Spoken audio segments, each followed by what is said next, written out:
17 साल पुरानी कहानी है। पार्लियामेंट अटैक आप सब जानते होंगे, संसद पर हमला। कायदे से ये हिंदुस्तान की मतलब आतंक के बहुत सारे हमले हुए, बहुत सारे लोग मरे। अगर आप लाशों की गिनती ना करें तो मेरी नज़र में ये सबसे बड़ा आतंकवादी हमला था, क्योंकि ये लोकतंत्र की दहलीज पर हुआ हमला था।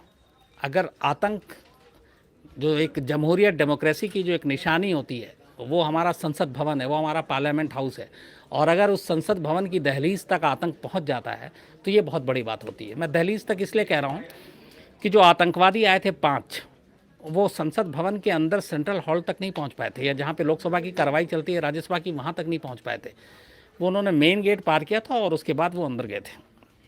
ये तो रही संसद भवन। लेकिन ये उस वक्त की बात है जब हम लोग टीवी में बिल्कुल नए नए थे। आज तक मुझे याद है कि 31 दिसंबर सन 2000 को फुल फ्लैग 24 घंटे का चैनल बना था। उससे पहले ये आधे घंटे का चैनल हुआ करता था, दूरदर्शन पे आता था रात 10 बजे। तब एसपी सिंह एक बहुत बड़े नाम और चेहरे हुआ करते थे, और वो इसको लेकर आते थे, जिनका एक टैगलाइन हमेशा था कि ये थी खबरें आज तक, इंतज़ार कीजिए कल तक। तो वो आधे घंटे का सफ़र दूरदर्शन से शुरू हुआ, वो 31 दिसंबर सन 2000 को 24 घंटे के चैनल में बदला था, और मैंने उससे जस्ट 6 दिन पहले 25 दिसंबर सन 2000 को आज तक ज्वाइन किया था।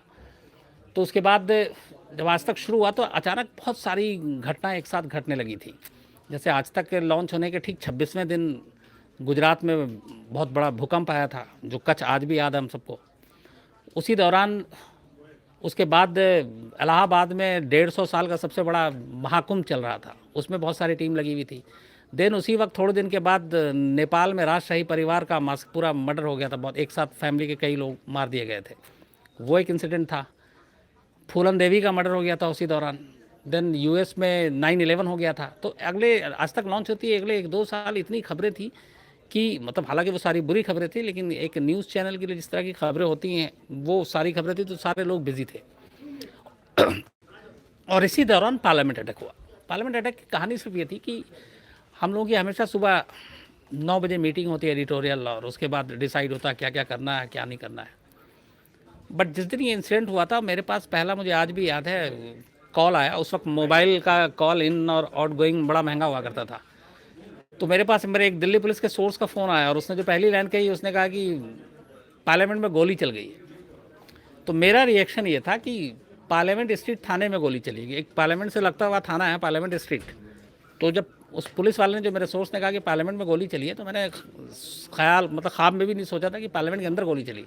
तो मुझे लगा पार्लियामेंट स्ट्रीट थाने की जुरिडिक्शन में कहीं गोली चली। तो मैंने उससे पूछा पार्लियामेंट में कहाँ पे चली है, तो उसने कहा अरे पार्लियामेंट में चली है सर। तब भी मैं नहीं समझा। खैर उसका फ़ोन रखा, तब तक ऑफिस से फ़ोन आया कि पार्लियामेंट के अंदर गोली चलने की खबर है, पता करो। तब मेरा माथा ठनका। फिर मैंने कहा अभी उसने तो बताया। तब मैंने कहा ये खबर कंफर्म है। तो उन्होंने कहा अभी मैं तो तुमसे पूछ रहा हूँ, तुम कंफर्म करो। मैंने कहा मेरे सोर्स ने अभी यही बताया, बट मैं कंफ्यूज था कि वो बाहर चली है। तब तक कुछ मैसेज आ चुके थे। उसके बाद मैं सीधे उस वक्त मैं मतलब घर पे ही था, और ये सुबह सुबह करीब 11 बजे के आसपास की बात है। जो पार्लियामेंट कवर करते हैं पॉलिटिकल रिपोर्टर जितने, वो सब पार्लियामेंट के अंदर थे। अब जैसे क्राइम रिपोर्टर को अंदर जाने का मौका नहीं मिलता, वो तभी मिलता है जब आप क्राइम हो जाता है। तो इस खबर के आने के बाद मैं भागा और सीधे पार्लियामेंट पहुंचा। वहाँ तो पूरा तब तक कॉर्डन ऑफ था, चूँकि जो टेररिस्ट थे वो उस वक्त अंदर थे। उसमें कई थे, आफ्ताब था, और ये मतलब 5 जो थे और अंदर थे, और बाहर कॉर्डन ऑफ था पूरा, और लोगों को किसी तरह से बाहर निकाला जा रहा था, और लगातार गोलियों की आवाज़ आ रही थी, ग्रेनेड फेंके जा रहे थे, और हम बाहर में लगातार वो आवाज़ सुन रहे थे। और पुलिस ने भी बाहर से मोर्चा संभाल रखा था, आर्मी वार्मी को बुला लिया गया था, कमांडोज भी थे। और उसके बाद हम सुबह से फिर वहाँ डटे रहे। करीब 3-4 घंटे तक ये सारी चीज़ें, छिटपुट छिटपुट गोलियाँ चलती रहीं, ये होता रहा। तो उससे पहले क्या हुआ था वो मैं आपको बाद में बताऊंगा। उसके बाद जब ये होता रहा तो फिर हम लोग कई बार लाइव पे ऐसे थे, पीछे से धमाके की आवाज़ आती थी।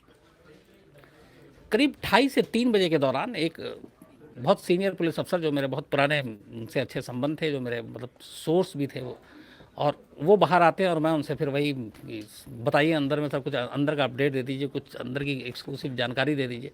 तब उन्होंने एक लाइन कही कि एक एम्बेसडर कार है जिसका नंबर दिया था उन्होंने, और उस एम्बेसडर कार में इतने आरडीएक्स थे कि अगर वो ब्लास्ट हो जाता तो आधा पार्लियामेंट उड़ जाता। तो मैंने कहा कि वो कार के अंदर कैसे? तो उन्होंने कहा उस कार के अंदर वायरिंग की गई थी छत से सीट के नीचे, और ये ताकि अगर रास्ते में कहीं पुलिस बैरिकेडिंग में चेकिंग होती है तो पकड़ा ना जाए। तो कार में वो पूरा RDX रखा हुआ था और उसकी सारी वायरिंग ऐसी थी छत वत के नीचे की बस उसको उड़ाना था ट्रिगर करके। तो मैंने पूछा उड़ा क्यों नहीं? तो उन्होंने कहा जब पार्लियामेंट के अंदर ये आतंकवादियों की गाड़ी घुसी थी तब एक जगह पे रोका गया था, तो जब इन्होंने ये घबरा गए, रोका नहीं, तो गाड़ी भगाया, तो इनकी गाड़ी जाकर वाइस प्रेसिडेंट ऑफ इंडिया की जो जहाँ पे कार पार्क होती है उससे जाके टकरा गई, उसके बाद दीवार से टकराई।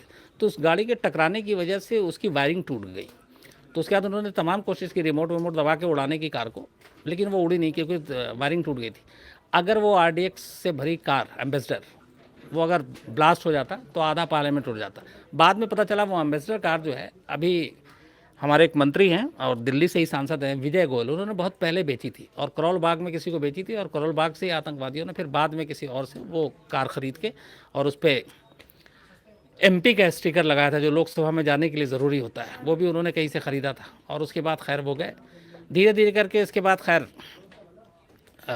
एक एक आतंकवादी मारे गए और मारने के बाद फिर उनका मोबाइल फ़ोन ट्रेस हुआ। जिस मोबाइल फ़ोन के बाद जो पहला नंबर मिला था वो प्रोफेसर जिलानी का था जो नॉर्थ कैंपस में रहते हैं और जाकिर हुसैन कॉलेज दिल्ली यूनिवर्सिटी के कॉलेज है, उसमें वो लेक्चरर हुआ करते थे। तो स्पेशल सेल की टीम थी जो राजवीर सिंह ACP अब इस दुनिया में नहीं है, उनका भी मर्डर हो चुका, वो उस नंबर को ट्रेस करते हुए वहाँ तक पहुँचे तो पता चला कि जिलानी कश्मीर के लिए निकल गए। उस वक्त रमज़ान का महीना था और ईद आने वाला था। तो फिर खैर पुलिस की टीम कश्मीर तक पहुँचती है और वहाँ से जाके वो बस स्टॉप पे वहाँ पे एक मंडी था, वहाँ से ये स्पेशल सेल की टीम गिरफ्तार करके ले आती गिलानी को। फिर गिलानी से पूछताछ होती थी तो और नाम खुलासा होता, फिर एक शौकत का नाम आता है, फिर एक खानम का नाम आता है जो शौकत की वाइफ थी, देन अफजल गुरु का नाम आता है। उसका धीरे धीरे इन सबको पता करके और गिरफ्तार कर लिया जाता, गिरफ्तार करके सबको दिल्ली लाया जाता। 5 लोग इसमें गिरफ्तार होते थे। फिर पता चलता है कि ये सारे जो लोग थे, ये इनका इरादा जो पार्लियामेंट में ये था कि घुस के लोकसभा की कार्रवाई के दौरान और जो बड़े नेता हैं, लीडर हैं, इंक्लूडिंग प्राइम मिनिस्टर हों, उस वक्त अटल बिहारी वाजपेयी प्राइम मिनिस्टर थे, आडवाणी जी होम मिनिस्टर थे, इन लोगों को बंधक बनाया जाए और इनको बंधक बना के मांगे मानी जाए, जैसे कि कांधार हाईजैकिंग के दौरान हुआ था। बट इत्तेफाक से जब ये गए तो 0 आवर चल रहा था, तो उसमें कोई बड़े नेता उस वक्त अंदर में नहीं थे, जो थे भी वो चैम्बर में थे और कार्रवाई उस वक्त वैसे ही चल रही थी। तो हुआ क्या था कि ये लोग जब जा रहे थे तो इन्होंने कॉल किया था गिलानी को। पहले इन्होंने अफजल गुरु को किया, अफजल गुरु का कॉल मिल नहीं रहा था, नेटवर्क की प्रॉब्लम थी। फिर उन्होंने गिलानी को किया तो गिलानी से ये पूछने के लिए कि लोकसभा की कार्रवाई में कौन कौन नेता बैठे हुए हैं। तो गिलानी के घर में लाइट नहीं थी, TV वो देख नहीं सकते थे। तो गिलानी ने यह कहा कि लाइट नहीं है, हमें पता नहीं है। अफजल गुरु को फ़ोन मिला रहा था, अफजल गुरु ने फ़ोन नहीं उठाया। तो उसके बाद ये किसी तरह से सीधे उन्होंने कहा जो हटाओ जो भी होगा, ये पार्लियामेंट के अंदर घुस गए और सारे आतंकवादी। उसके बाद खैर वो वहाँ की CISF की हमारी बहादुरी जो जवान थे उन्होंने अंदर जाने नहीं दिया और उन सबको उठा के करीब शाम तक आखिरी जो मारा गया था वो मारा गया। इसके बाद साजिश की कहानी आई तो साजिश में पता चला कि इसमें मेन मोहरा जो था अफजल गुरु आपको याद होगा, जिसे दिल्ली के तिहाड़ जेल में फांसी हुई और हिंदुस्तान में आखिरी फांसी अफजल गुरु के बाद याकूब मेमन की थी। तो अफजल गुरु को फांसी हो चुकी है। तो अफजल गुरु का काम ये था और ये पूरा लश्कर और जैश ने मिलकर ये प्लान किया था कि ये जो 5 आतंकवादी आए थे सरहद पार से, इनको दिल्ली में शेल्टर देना। इनको दिल्ली में रखा गया था और अफजल गुरु ने क्या किया था कि इनको शौकत और वो है उनके घर पे ठहरवाया था और ये बताया था कि ये मेरे दोस्त हैं, कश्मीर से आए हैं और ये इसके बाद दुबई जा रहे हैं नौकरी करने के लिए, तो कुछ दिन रहेंगे। उससे एक रात पहले पुरानी दिल्ली में ये लोग रात को आए थे, वहाँ करीम होटल एक बहुत फेमस, वहाँ खाना भी खाया था और फिर उससे पहले रैकी की थी पार्लियामेंट हाउस की। और फिर उसके बाद अगले दिन ये पार्लियामेंट के अंदर गए थे और इत्तेफाक से हमारे जो CISF के जवान थे उन्होंने इनके इस मंसूबे को नाकाम कर दिया कि अंदर जाकर कुछ गड़बड़ कर सकें। हालांकि उसमें फिर भी 7 हमारे जवान जो है वो शहीद हुए, लेकिन किसी नेता पर कोई आंच नहीं आने दिया। जब पूरी इंक्वायरी हुई तो फिर इन्वेस्टिगेशन किया स्पेशल सेल की टीम ने, इसमें बहुत अच्छा काम किया था दिल्ली पुलिस के स्पेशल सेल। उस वक्त अशोक चांद DCP हुआ करते थे, राजवीर ACP हुआ करते थे और इनकी पूरी टीम थी जिन्होंने दिन रात मेहनत की और इन सबको पकड़ा था। तो पता चला कि किस तरीके से अफजल गुरु का ब्रेन वॉश किया गया था और अफजल गुरु को यहाँ भेजा गया था इन लोगों को प्लेटफॉर्म मुहैया कराने की, तुम इनके गाड़ी के लिए, विस्फोटक के लिए, ठहरने के लिए और पार्लियामेंट का रास्ता दिखाने, नक्शा बताने, उसके लिए तुम मदद करोगे। तो वो सारा काम किया था जिसमें अफजल गुरु को फांसी हुई थी। गिलानी को बाद में सुप्रीम कोर्ट ने बरी कर दिया था। हालांकि लोअर कोर्ट ने फांसी की सज़ा सुनाई थी, लेकिन सुप्रीम कोर्ट ने बरी कर दिया था सबूतों के अभाव में। और इस पूरे मामले में मैं भी एक विटनेस था कोर्ट में। उसकी वजह ये थी कि मैंने अफजल गुरु का इंटरव्यू किया था 2001 में, और उसमें एक जगह अफजल गुरु से मैंने पूछा था कि इस पूरे मामले में और कौन कौन इन्वॉल्व था और इसमें प्रोफेसर गिलानी का क्या रोल था।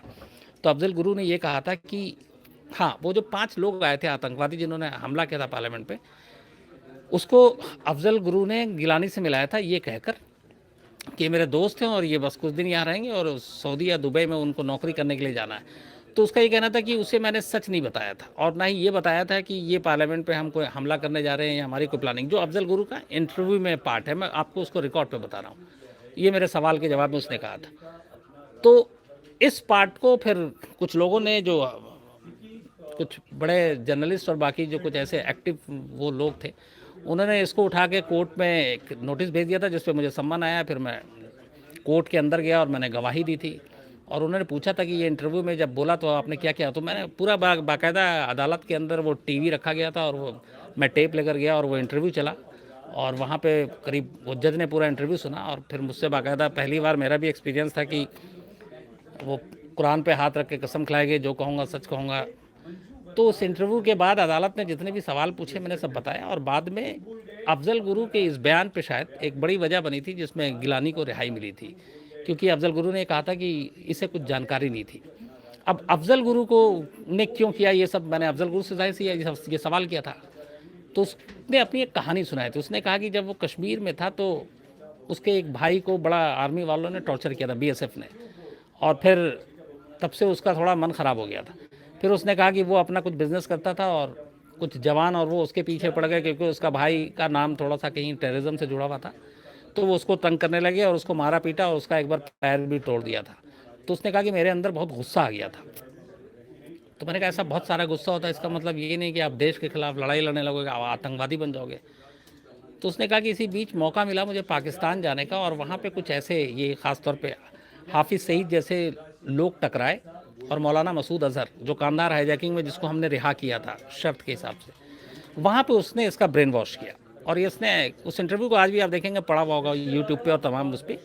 तो उसने कहा कि उसका ब्रेन वॉश किया गया था कि किस तरीके से ये जिहाद है, ऐसा करना है और ये, और उसके अंदर फिर गुस्सा भी था। फिर उसकी तीसरी ये थी कि उसकी माली हालत ठीक नहीं थी, तो उन्होंने उसको पैसे भी दिए और कहा कि फैमिली का ध्यान रखेंगे। तो ये 3 चीज़ें, ब्रेन वॉश, गुस्सा और माली हालत, उसने कहा कि ये चीज़ों ने उसको टेररिज्म की तरफ धकेला और उसके बाद वो इस चीज़ के लिए तैयार हो गया।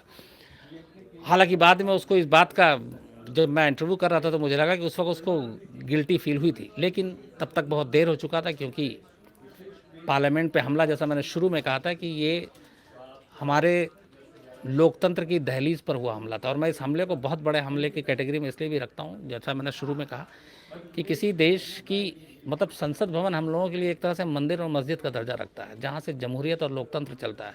वहाँ अगर आतंक घुस आए तो फिर वो कहीं भी घुस सकता है। मतलब पार्लियामेंट अटैक पे हमला करने का मकसद ये नहीं था कि सिर्फ वहाँ पे लोगों को मारना, नेताओं को मारना, बंधक बनाना, बल्कि एक मैसेज देना था कि हम हिंदुस्तान की उस जमहूरियत का, जहाँ पे ये लोग राग अलापते हैं, हम वहाँ तक घुस सकते हैं, तो हम कहीं भी जा सकते हैं। और टेररिज्म में एक चीज़ ये होती है कि जो वारदात या जो भी इस तरह की चीज़ें करते हैं उनका मकसद सिर्फ लोगों को मारना और दहशत फैलाना नहीं, बल्कि वर्ल्ड लेवल पे उसकी पब्लिसिटी और हेडलाइन बनना होता है, क्योंकि उसी से उनकी जो दहशत है वो बढ़ती है।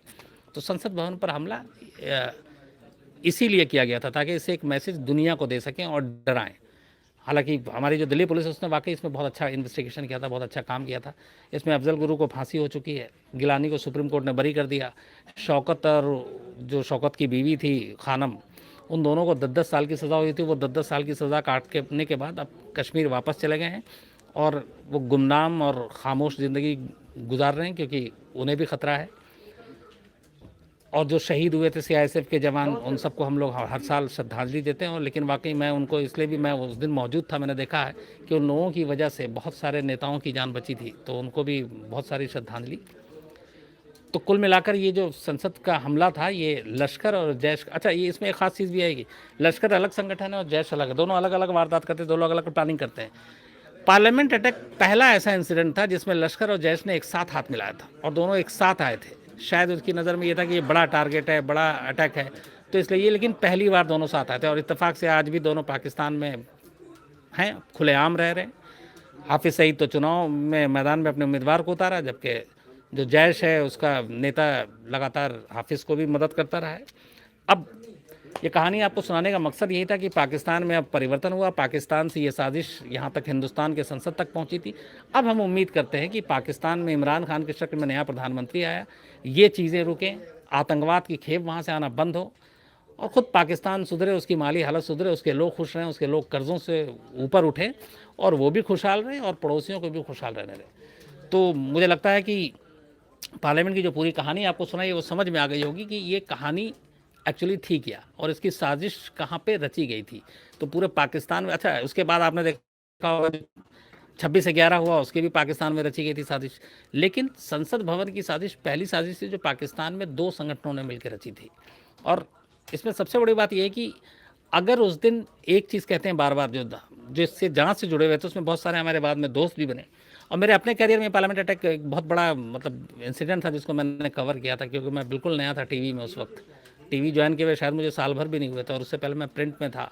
तो टीवी की बारीकियाँ, तकनीकियाँ, ये सब मुझे उतनी ज़्यादा आती नहीं थी।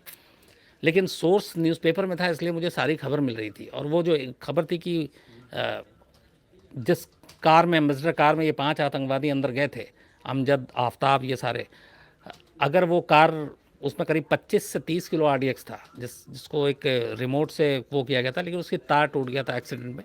तो अगर वो तार ना टूटा होता और अगर वो ब्लास्ट कर देते कार को, तो शायद आधा पार्लियामेंट उड़ चुका होता। ये जो एक्सपर्ट हैं उन्होंने भी, और जो बॉम्ब स्क्वाड की टीम पहुंची थी उसने भी जब देखा। लेकिन ये खुशनसीबी थी कि गाड़ी टकराई और वो तार टूट गया और उसके बाद वो ब्लास्ट नहीं हुआ। तो ये खबर जो कि इससे हम सब ये मान रहे थे कि अंदर कार में आतंकवादी के, उनके पास AK-47 है, हैंड ग्रेनेड है और उसी से वो सब कुछ कर रहे हैं। लेकिन करीब 2-2:30 बजे, मुझे आज भी ये कभी भूलूंगा नहीं, जो मेरा सोर्स का नाम नहीं लूँगा दिल्ली पुलिस के, लेकिन उन्होंने सबसे पहले आके ये खबर दी थी। और इसको मैंने तब आज तक पे ब्रेक किया था। और इस खबर को ब्रेक करने के बाद उस दिन मैंने पहली बार, मुझे लगा था कि हाँ, इस पूरे पार्लियामेंट अटैक पे कोई एक बड़ी खबर थी जो मैंने ब्रेक की। उसके बाद तो खैर बहुत सारी इन्फॉर्मेशन आई, बहुत सारे, अगर लगातार अगले 3-4 दिन तक हम लोग पार्लियामेंट पे ही थे। उसके बाद फिर पार्लियामेंट से हट के स्पेशल सेल का दफ्तर है लोधी कॉलोनी में, अगले 10-12 दिन तक मैं वहीं था, क्योंकि अफजल गुरु और तमाम लोगों को वहीं पे रखा गया था। तो स्पेशल सेल की पूछताछ होती थी, हमारा डेरा वहीं होता था, OB वैन वहीं खड़ी होती थी। सुबह वहाँ पे पहुँचना और रात को वहाँ से निकलना, बस 2 ही काम था वो अगले 15-20 दिन तक, जब तक कि फिर सारी कड़ियाँ नहीं खुल गई, सारी कहानियाँ नहीं सुना दी गई, सब कुछ हो गया। उसके बाद फिर ये हुआ। लेकिन आज भी, हाँ, उसके बाद जब ये 15-20 दिन हो गए, तब हमने फिर अफजल गुरु का इंटरव्यू किया और वो शायद फिर क्लोज था पूरा चैप्टर, क्योंकि अफजल गुरु ने खुलकर वो सारी बातें बताई थी। और अफजल गुरु का वो इंटरव्यू आज भी आप लोग, जैसा मैंने पहले भी कहा, आज तक के वेबसाइट पे भी पड़ा हुआ है, यूट्यूब पे भी पड़ा हुआ है। आप parliament attack Afzal Guru interview करके आप सर्च करेंगे, आपको मिल जाएगा। तो उसमें उसकी पूरी कहानी जो है वो आपको मिलेगी। सर, कपिल चैन पे बोल रहे हैं कि जब इंडिया की राजनीति कमजोर होती है तो पाकिस्तान का जुमला बना के लोगों को बेवकूफ बना के चुनाव में लड़ती है। कहाँ तक आपको लगता है सही है? कपिल चैन, मैं आपसे 110% सहमत हूँ। ये लेकिन आधा और सुधार दूँ कि हमारे जब कोई मुद्दा होता है तो हम उससे, मतलब बहुत सारे इशू हमारे अपने घर के अंदर के उठते हैं, तो उससे हम आम लोगों का ध्यान भटकाने के लिए हम पड़ोसी की तरफ मुद्दा घुमा देते हैं। पर सेम यही पाकिस्तान में भी होता है। पाकिस्तान में जब चीज़ें होती हैं ख़राब, माली हालत ख़राब, सब कुछ ख़राब है, लोग सड़क पे उतर आते हैं बिजली पानी को लेके, तो वो भी क्या करते हैं कि वो हिंदुस्तान, कश्मीर, कश्मीर की आज़ादी, ये करके घुमा देते हैं। तो ये हमेशा होता रहा है, आप देखेंगे। तो ये सियासत है, राजनीति है, होना नहीं चाहिए, लेकिन खैर राजनीति से हम लोगों का कोई वास्ता नहीं है। हम लोग असल में क्राइम के लोग हैं, तो जो होता है, जैसे होता है, वही आप लोगों को बता देते हैं। बाकी राजनीति के जो एक्सपर्ट है, पंडित और सारे मौलाना हैं, वो बेहतर तरीके से इन चीज़ों को आपको बता पाएंगे। सर, एक सैफुल्लाह खान है, वो शायद पाकिस्तान से हैं, वो उन्होंने मेंशन नहीं किया, लेकिन वो ये बोल रहे हैं कि आपके लिए जो आतंकवादी हैं वो हमारे लिए भी दुश्मन है। सैफुल्लाह साहब, आपका शुक्रिया। पता नहीं आप कहाँ से बोल रहे हैं, लेकिन जो आपने बात कही कि आपके लिए जो आतंकवादी हैं वो हमारे लिए भी दुश्मन है, ये लाइनें बहुत अच्छी हैं। और ये इसलिए भी कि मेरे नज़र में हर इंसान की सोच यही होनी चाहिए, क्योंकि एक आदमी अगर किसी एक के लिए बुरा है तो वो दूसरे के लिए अच्छा नहीं हो सकता। अगर एक आदमी किसी एक का कत्ल करता है, वो कातिल है, तो आपके लिए मसीहा नहीं हो सकता, जब तक कि क्राइम की कैटेगरी में वो चीज़ें नहीं आती हैं। हम इसको अब आज़ादी और इन चीज़ों से ना जोड़ें। हम सिंपल सा एक चीज़ देखें कि आपको मैं नहीं जानता और मैं बिना सोचे समझे किसी एक चीज़ मुद्दे पे आऊँ और आपको मार दूँ तो मैं कहीं से इंसान नहीं हूँ। सेम वैसा आपका मेरे साथ है। तो जो आतंकवादी हैं वो जब ये बड़ा एक अच्छी वो चीज़ है कि ये जो बम और बारूद होता है ना, इसकी आंखों पे पट्टी बंधा होता है। ये जब फटता है तो ये नहीं देखता है कि किसके ऊपर फट रहा है और किसके लिए फट रहा है। तो जिसकी आंखों पे पट्टी बंधी है और किसको मारने जा रहा है उसे यही पता नहीं, तो वो सही नहीं हो सकता। सही तभी हो सकता है जब कोई भी काम आप दुनिया में देखभाल करके हम सोच के करते हैं। तो आतंक न किसी मजहब का नाम है और आतंक न किसी का दोस्त है, न किसी का सगा हो सकता है। ये हर एक के लिए बुरा ही हो सकता है। सर एक है कि फैजान अहमद वो बोलते हैं हमारी भी हालत बहुत अच्छी नहीं है क्योंकि हमारे देश में भी क्राइम बढ़ता है। फैजान, जहाँ तक क्राइम की बात है कि हमारे देश में हालत अच्छी नहीं है, मैं आपसे बिल्कुल सहमत हूँ कि क्राइम को लेकर वाकई हम सबको सोचने की बात है, क्योंकि हम पिछले एक हफ्ते से और कुछ बात नहीं कर रहे हैं, एक ऐसी शर्मनाक टॉपिक पे बात कर रहे हैं और स्टोरी कर रहे हैं और दिखा रहे हैं जिसके बारे में शायद बात भी नहीं करनी चाहिए। कि ऐसी ऐसी बालिका गिरा से खबरें आ रही हैं, मुजफ्फरपुर से कहानी शुरू होती है, देवरिया पहुँचती है, उसके बाद फिर हरदोई में आज कहानी सामने आती है और पता नहीं अभी कहाँ कहाँ से खुलासे हों। इसके अलावा जिस तरीके से महिलाओं की सुरक्षा से जुड़ी हुई चीज़ें हैं, मर्डर है, एक्सीडेंट है ना, रेप है, ये चीज़ें बढ़ रही हैं और ये वाकई चीज़ें सोचने की बात है, क्योंकि इसके लिए ज़रूरी है कानून सख्त हो। फिर बहुत सारा चीज़ समाज पे भी दारोमदार है इसका कि लोग सोचें कि कैसे इससे बचा जाए, लोग भी जागरूक हों। हर चीज़ सरकार और पुलिस पे छोड़ना भी मेरी नज़र में सही नहीं है। लेकिन हाँ, क्राइम रोकना प्राथमिक जिम्मेदारी जो है वो स्टेट की है, पुलिस की है, तो उनको इस बारे में कदम उठाना चाहिए। सर एक दर्शक है हमारे, वो बोल रहे हैं कि जैसे मोदी सरकार एक तरफ विरोध करती है, दूसरी तरफ मोस्ट फेवर्ड नेशन के नाम से पाकिस्तान को सपोर्ट भी करती है, उनके बिजनेस करती है, तो ये कहाँ तक जायज़ है? मोदी जी एक तरफ सपोर्ट करते हैं और एक तरफ विरोध भी करते हैं। देखिए, ये भी अभी जो थोड़ी देर पहले सवाल था, ये भी एक सियासत और राजनीति का हिस्सा है। मैंने एक बार पहले भी कहा था कि कई चीज़ें होती हैं, आप नाप तोल के जब राजनीति में होते हैं तो आपको हर कदम फूंक फूंक के उठाना पड़ता है। तो अगर पाकिस्तान में ऐसी अभी कोई चीज़ें बदलती हैं तो मुझे लगता है कि उसमें आपको बाकी का पता नहीं मानेंगे, पर मेरी नज़र में वो शायद नरेंद्र मोदी पॉजिटिव हों, क्योंकि उन्हें वर्ल्ड लीडर बनना, वर्ल्ड लीडर की छवि बनाने के लिए ज़रूरी है कि आप पड़ोस से शुरू करें। आप दुनिया को सुधारने चलें और पड़ोसी के साथ आपके रिश्ते अच्छे नहीं हैं और पड़ोसी को आप नज़रअंदाज करते हैं, तो फिर आप वर्ल्ड लीडर की कैटेगरी में नहीं आते। तो महानता तब होती है जब आप कहते हैं देखो, पड़ोसी के साथ रिश्ते किसी ने नहीं सुधारे, इन्होंने सुधार दिए, फिर आप आगे बढ़ो, फिर बाकी देशों के साथ दोस्ती करें, तो वो चीज़ें होती हैं। सर सरूर सैफी शाह ने बोले कि जैसे अफजल गुरु में इंटरव्यू जो कहा गया था, सीम जी का कुलभूषण जाधव ने भी कही है, तो इंडियन मीडिया बहुत करप्टेड है और मेरे को समझ में नहीं आता सब कैसे मीडिया है इंडियन मीडिया। क्या नाम बताया था? सरूर सैफी शाह। शाहरुख सैफी शाह। आपका ये है कि कुलभूषण का भी ऐसे ही एक इंटरव्यू आया था और इंडिया में आपने कहा अफजल गुरु का भी, मैं आपकी बिल्कुल बात से सहमत हूँ। वहाँ पे भी कस्टडी में उसका इंटरव्यू था और यहाँ पे अफजल गुरु का भी इंटरव्यू कस्टडी में था। और मैं आपको बताऊँ कि जिस कमरे में मैं इंटरव्यू ले रहा था वहाँ पे ACP राजबीर बैठे हुए थे और साथ में एक और था असिस्टेंट, उसका नाम मुझे याद नहीं आ रहा है। अफजल गुरु को लाकर बैठाया गया था और फिर सारे सवाल जो मैंने पूछना शुरू किए उसके जवाब दिए जा रहे थे। और ये मेरे मन में था कि क्या कहीं पहले से कोई तैयारी करके तो नहीं कहा गया या टॉर्चर करके कि ये तुमको हर चीज़ पे यही बोलना है और तोते की तरह बोलना है। तो ये हम लोगों को आइडिया हो जाता, क्योंकि मैंने बहुत सारे ऐसे छोटे मोटे क्राइम में जब लॉकअप में, खासतौर पर दिल्ली में तो नहीं होता लेकिन यूपी बिहार में अगर मैं करूं, तो जब लॉकअप में छोटे मोटे क्रिमिनल को पकड़ा जाता है तो उससे जो भी पूछो तो वही एकदम रट्टा मार बोलता है जो पुलिस उसको सिखाती है, क्योंकि वो डरता है कि फिर ये चले जाएंगे रिपोर्टर तो पीछे में मार खाएंगे। तो इसलिए मैंने शुरुआत के सवाल के बाद बहुत सारे वो सवाल थे जो मैंने भी नहीं सोचा था कि ये मैं पूछूंगा और वो चीज़ें हुई। लेकिन हाँ, आप जो कह रहे हैं कि जिस तरीके से मीडिया के ऊपर एलिगेशन की आप बात करी, मैं ये कह सकता हूँ कि आप मीडिया पूरी तरह से आप कहें कि बेईमान है तो मैं बिल्कुल भी सहमत नहीं हूँ, और आप ये कहें कि मीडिया में बेईमानी नहीं है तो भी मैं शायद सहमत नहीं हूँ। दोनों चीज़ें हैं। लेकिन हाँ, चूँकि वो इंटरव्यू का जिम्मेदार मैंने लिया और मुझे लगता है उसके बाद मैं कई बार कोर्ट में अफजल गुरु से मिला हूँ पेशी के दौरान, और अफजल गुरु को भी पता है कि उसके इंटरव्यू को दिखाया गया और उसमें क्या क्या था, और अफजल गुरु ने लेकिन कभी शिकायत नहीं की। मैं कई बार मेरी जब मुलाकात हुई तो कभी भी शिकायत नहीं की कि आपने इसको ऐसे किया, आपने वैसे किया, बल्कि मैंने पूछा भी था कि जो आपने कहा वही दिखाया या हमने कुछ इसमें अपनी तरफ से किया है, तो ऐसा कुछ नहीं किया। तो मुझे लगता है चूँकि इस इंटरव्यू में मैं शामिल हूँ तो मुझे नहीं लगता कि ये एक तो 15 दिन की कोशिश के बाद ये इंटरव्यू मिला था और हम लोग लगातार उसके पीछे थे, और कि इसमें कोई किसी तरह की साजिश होगी या कोई झूठी कहानी टाइप की बात होगी, ऐसा नहीं था। हाँ, एक चीज़ मैं ईमानदारी से कह सकता हूँ कि उस इंटरव्यू के लिए जब अफजल गुरु को कमरे में लाया गया, उससे पहले अफजल गुरु के साथ क्या हुआ, क्या उसको पुलिस ने कुछ सिखाया, पढ़ाया, समझाया, इस बारे में चूँकि मैं वहाँ पे मौजूद नहीं था और मैं जानता नहीं हूँ, इस बारे में जानकारी नहीं है मुझे, वो मैं नहीं कह सकता।